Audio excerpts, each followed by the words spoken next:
In a world and time when so much is changing, there is still so much of our culture that has to be documented and kept alive.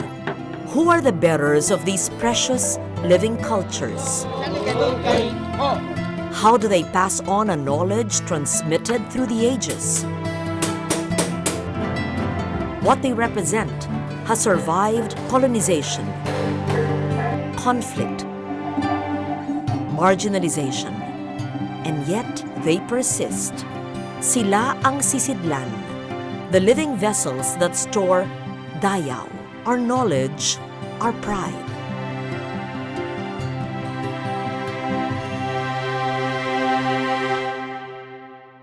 Welcome to the 4th season of Dayaw. In the past 3 seasons, we have explored the fast-vanishing natural world of our indigenous people. We've seen how these environments have helped shape not just their survival, but the very cultures which allow them to declare and be proud of their identities. We've discovered how they use the materials and resources which may help build and unify a nation. In the season of Dayaw, we meet the culture bearers, men and women who have devoted their entire lives to preserving what is vital and important to their cultures, our culture. Their life work may seem so far removed from some of our concerns, yet they push on in the face of so much indifference. That is why they remain relevant to this day, and that is why their achievements must be recognized.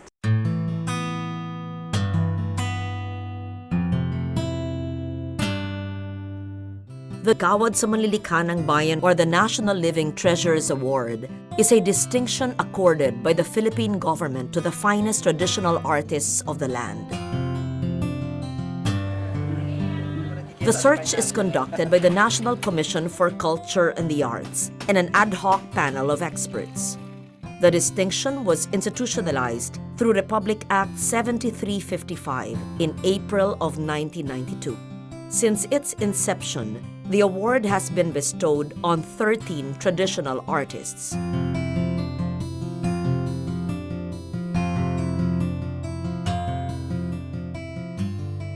We have a very rich tradition of people's art, and this is really a source of identity for the Filipinos. Our traditional artists, sometimes called craft people, are the keepers of our soul, or the bearers of Filipino soul, and it's important to preserve their work, because otherwise we will have nothing to be proud of to the rest of the world.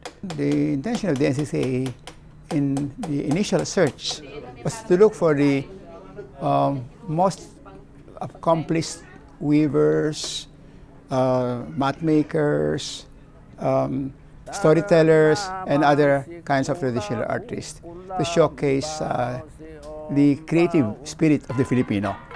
And that's why we really looked for those people, our treasures, that have been able to preserve our traditions from the earliest time to the present, unadulterated by commercial trappings or some modernizing influence that may not blend with our traditions. That was really the intention from the very beginning until now. Professor Elena Mirano, an educator, researcher, scholar, musicologist, was elected head of the Gamaba Committee by its members, where she served until 2015. The Gamaba has been a very sincere effort to recognize the fact that we have a living culture, that it's not just a Western culture, that we have we have embedded in us this cultural, well, actually it's a bedrock of culture that continues to exist until the present day, many times unnoticed or unrecognized. But there is a need to recognize, because unless we answer that question, then we won't know who we are. We'll only know some layer, but the really deepest layer comes from the tradition. And so, in that sense, Gamaba is a questioning of the self also. Who are we? Why are we here? How do we structure our space, our time, our visual images? And in choosing what we think is the best, and it has to be the best, so we honor the best.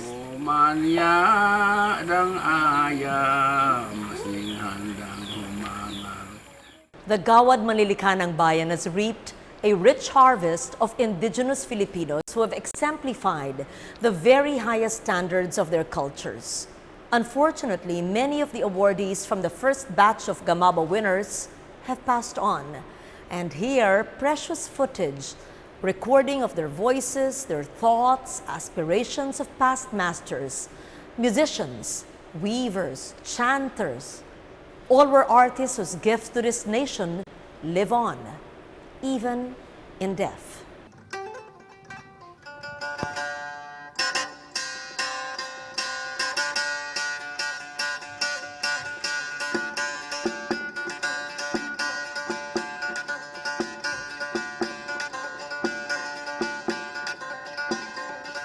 All who heard him play on the two-string kudyapi knew that they were in the presence of a great artist. The instrument that he chose to express this virtuosity was the most technically difficult of the two-stringed lutes popular among both the Islamic and animist people of Mindanao. Of its two strings, one provided the rhythmic drone, while the other has movable frets that allow melodies to be played in two sets of pentatonic scales. Scholars have described the music of the Maguindanao Kudyapi as mystical, delicate, celebrative. But all words pale when one listens to existing footage of Samantha Lyman. No explanations, no academic notes can quite explain the hypnotic and sensual quality of his music. The late, great Samantha Lyman, a fantastic performer. I was told by one Maguindanao, who's from a different part of Cotabato, that when Samantha plays, he speaks and you can hear what he's saying and it's so beautiful. He was really a wonderful artist on the Kudyapi. He really imbibed yung spirit of being Filipino. Kasi for him, it was not just his community. Although he lived in his community, he worked there. When there were other events in other parts of the Philippines involving Gamaba, he would go. He went as far as Kalinga. The idea of artist in our culture, in our traditional culture, is not a narrow specialist who does only art and does nothing else. Samantha Lyman is different because he was not just an artist. Nowadays, he was a complete person. His being an artist, his being a Kudyapi performer, did not prevent him from cultivating his other levels of being. In fact, he was a good father, he was a farmer, he was an imam, in other words, a Muslim priest. At the same time, he was the favorite barber in his town. In our traditional culture, we have a holistic notion of being, holistic notion of a person. You could invite him anywhere, he would appear and he will be honoring you with his presence in whatever occasion. Until now, I cannot understand how the Maguindanao, especially Samantha Lyman, could tell stories using this instrument.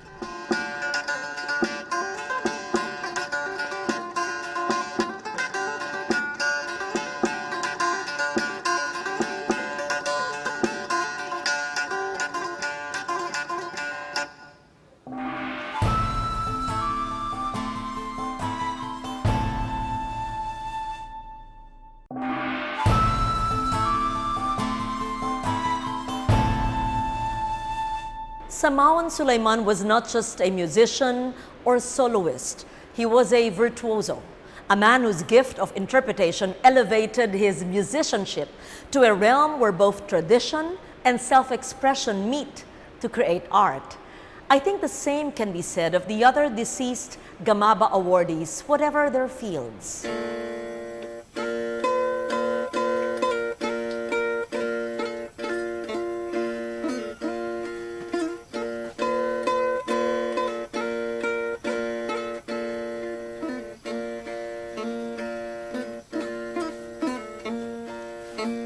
A chanter of epics and storyteller from the Macagua Valley in Palawan, Masino Interay was also a poet and musician.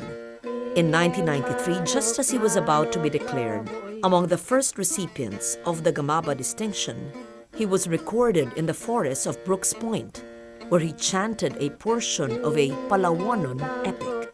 He also demonstrated his skill at reciting the lyrical poem Kulilal, as well as a bagit, verse inspired by the images and animals of his forest home. Then, together with his friends, he played on the basal ensemble, a mix of large and small agong, accompanied by the gimbal or tubular drum, to the joy of the villagers.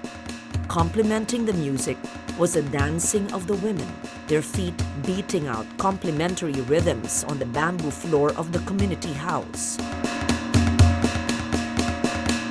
Masino Interay of Brooks Point, who was a storyteller and a musician. He was able to preserve the very important traditions, the tultul, storytelling, the sanang ensemble, musical ensemble, and unfortunately he passed away around 5 years ago. But his children are continuing the tradition in Brooks Point. In our search for the exotic and colorful other, we often overlook the true gifts of a people. In the case of Masino Interay, his gift mirrors the traditional Palawanon knowledge of the forests, the stars, and the cosmos, a universe he was at home with, a cosmos that was home to his people.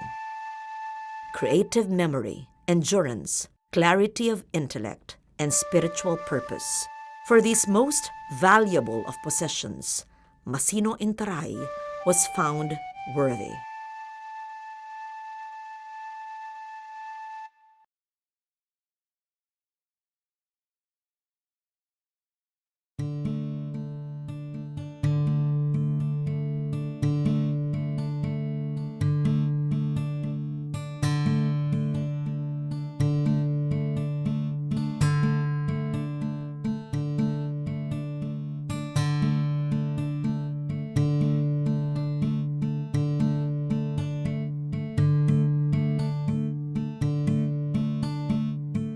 Prioritize those traditions that are very important in establishing that we have a very high degree of culture from the very beginning, even before the Spaniards came.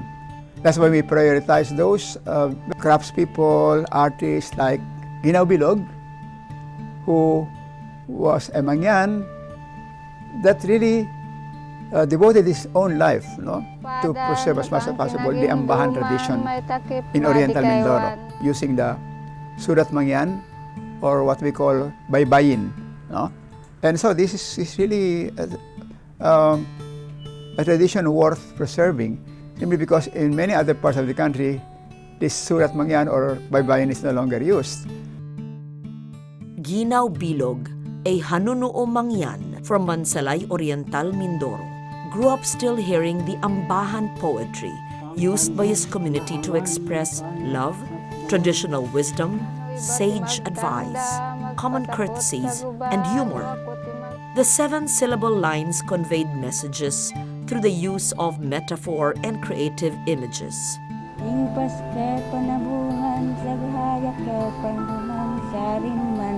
He also grew up using the Surat Mangyan, the pre-colonial syllabary that links the Mangyan to other Southeast Asian cultures.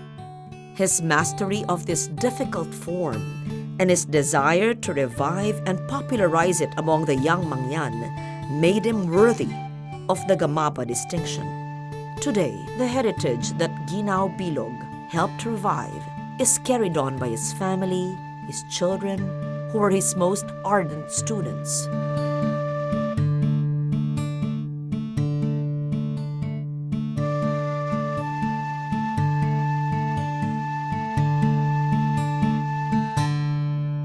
It doesn't seem surprising that the first batch of female Gamaba awardees were weavers.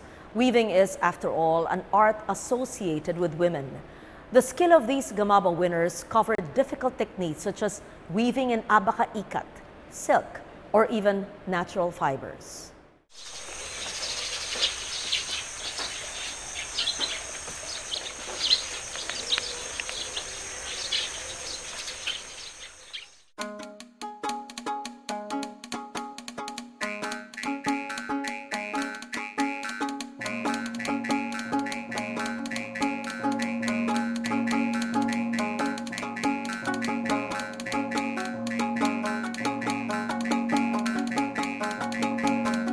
Even today, among the Tiboli of Lake Cebu, the name of Langdulay is spoken of in awe and admiration. Her legacy as the first ever Tiboli weaver to be awarded the Gawad sa Manlilikanang Bayan extends far beyond her skill at weaving abaca fibers into tinalak cloth. Her mastery of the process of dyeing the threads and producing both traditional as well as contemporary adaptations of these designs gained her many students and followers.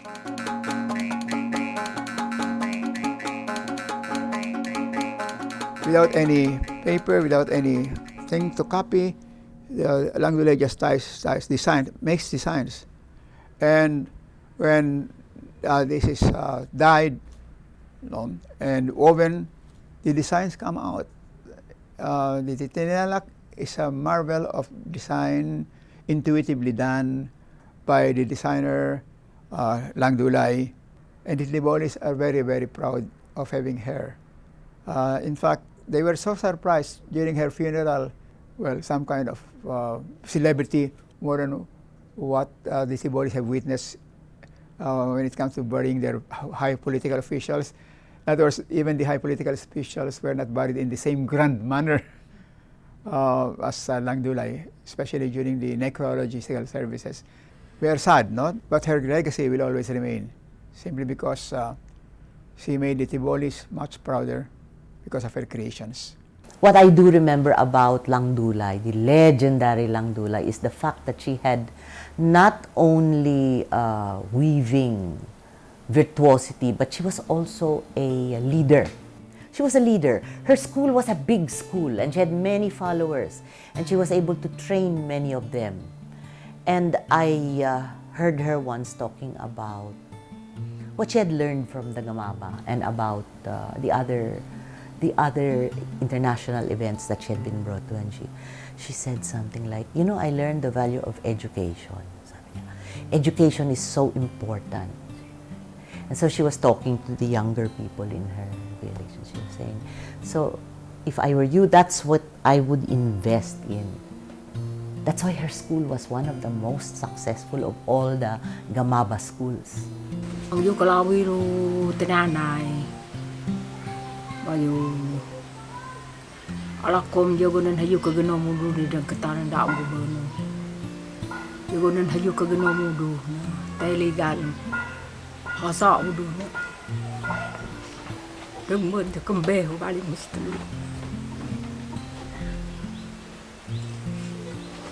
Ini kengah nagi unon liga nawa.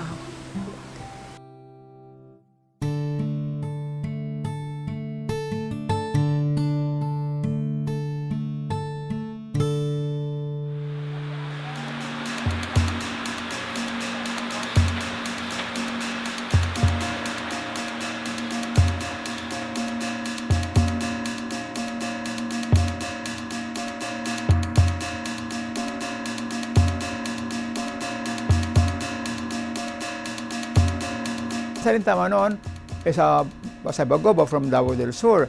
Just like Langdulay, she was able to preserve the identity of the Bagobo of Davao del Sur through her very intricate and very colorful weaves. She left a very, very good legacy to her children. Although inabal, the abaca ikat produced by the Bagobo is not as visually stunning as a tinalak of the Tiboli.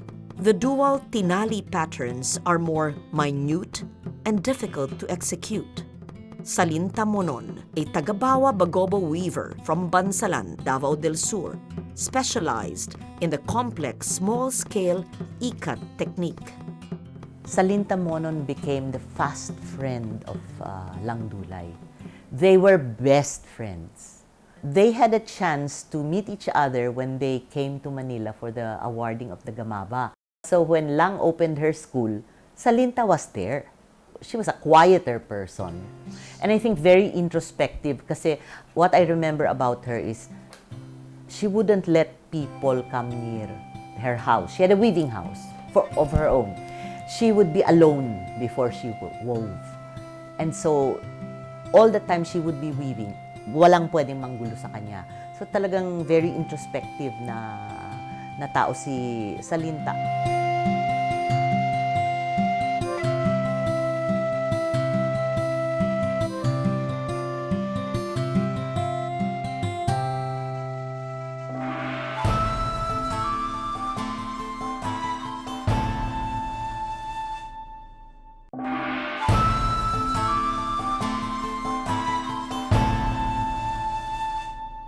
Two other weavers were also given the Gamaba distinction.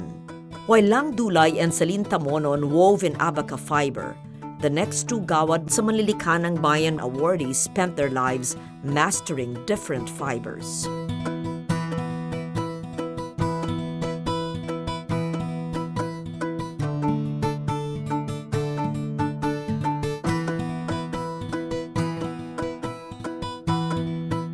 Haji Amina Api from Tawi-Tawi is a very humble person. This is one thing that you will see, you will realize when you look at all, without exception, all the Manlilikanang Bayan, they are very humble. They don't have a concept of themselves as the source of power, because their concept of the source of their creative power is from the above, from a higher source, God or the great divine spirit. And they are just a channel of this creative spirit. So this is what you notice in Amina Api. She's a very humble person, but she's very good in using her intuition to create from just 2 or 3 strands very beautiful mats. The mat or banig produced by the weavers of Ungus Matata in Tawi-Tawi are renowned for their dizzying and complex geometric designs, the high density and surface sheen of the woven surface, as well as the amazing, often surprising color combinations. Hadja Amina Api's body of work was honored by the Gamaba Committee for the finer details often overlooked by other weavers. They cited the straightness of her edging and the mastery of such complicated designs as the sasa and kima-kima.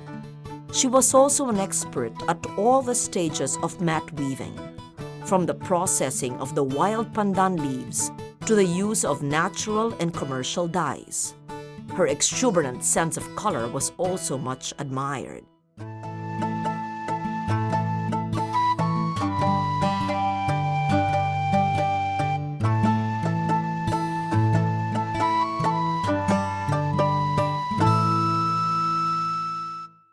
Silk, the production of its threads, and the weaving of these threads into garments and wraps both for men and women, was a highlight on the weaving tradition of Islamic Filipinos.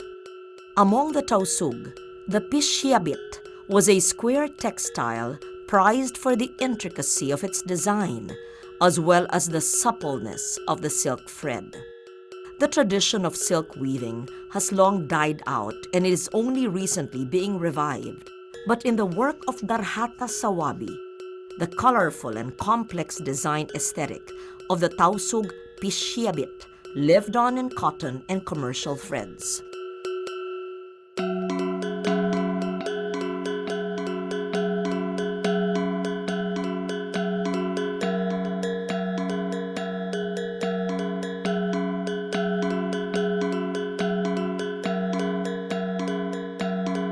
Darhata Sawabi of Barangay Parang in Jolo was perhaps the last master of this jewel of Philippine textile.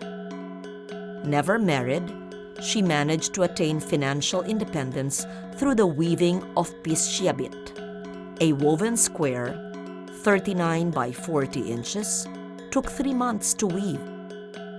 For her masterworks, she charged only 2,000 pesos apiece. This is the quandary that many of our traditional artists face. Darhata Sawawi was a master of this piece of habit. You really marvel at the intricacy of the design, very finely detailed, very colorful. We're hoping that we will find somebody who is as good as her. Because we know that she was not the only one in her town or in her province to really practice this tradition. And I really one of the admirers of this tradition. And Darhata Sawawi's legacy should really continue.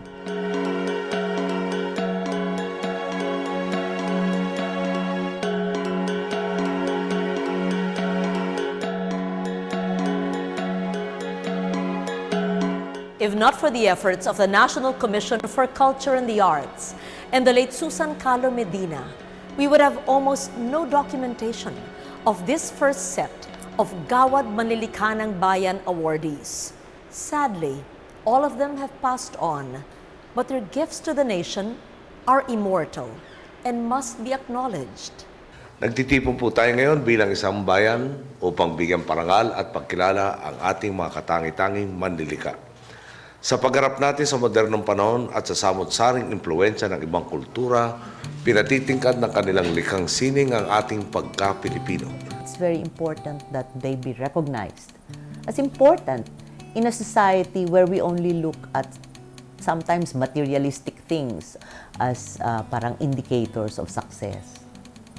But you can see how yung spirit ng mga artists, they come through. But they're quiet mostly. So you have to honor that quietness. They have a sense of self. They know who they are. And because they have mastered certain things, yung vision nila is very clear.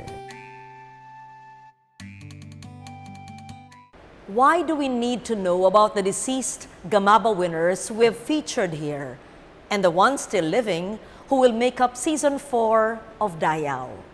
There are many answers to that question, but the one I want to ask you now is this.